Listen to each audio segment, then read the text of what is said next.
સુરતમાં traffic system અસરકારક કરવા માટે પ્રશાસન હવે એક્શનમાં। સુરતમાં 44 જેટલા મોટા સર્કલને નાના કરાશે। સાથે જ ટ્રાફિક જંકશનની આજુબાજુના તમામ બમ્પ દૂર કરવામાં આવશે।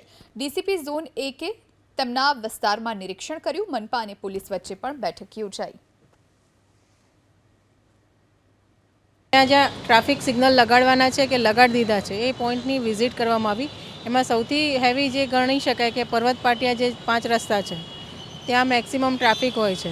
તો આ જગ્યા પર અમારા પીઆઈની સાથે વિઝિટ કરવામાં આવી અને જે જગ્યાએ જે પણ પ્રશ્નો છે, ટ્રાફિકની જે પણ સમસ્યાઓ છે, ઇવન પબ્લિકને પણ જે સમસ્યાઓ છે અને પોલીસના પણ જે પણ એના પ્રશ્નો છે એની આજે જગ્યા પર વિઝિટ લઈ અને જાણવામાં આવ્યા કે શું એના પ્રશ્નો છે, શું મુશ્કેલી છે અને આ જે ટ્રાફિક સમસ્યા ના થાય એને હલ કરવા માટે શું પગલાં લઈ શકાય એના માટે આ વિઝિટ કરવામાં આવી હતી। અને અમારા માન્ય સીપી સાહેબનું સપનું છે કે સુરત સિટીને ટ્રાફિકમાં અવ્વલ નંબરે લાવવું। જેમ સુરત સિટી જેમ સ્વચ્છતામાં ફર્સ્ટ નંબરે છે એવી રીતે ટ્રાફિકના નિયમન પાલનમાં પણ જે સુરત સિટી છે અવ્વલ નંબરે આવે।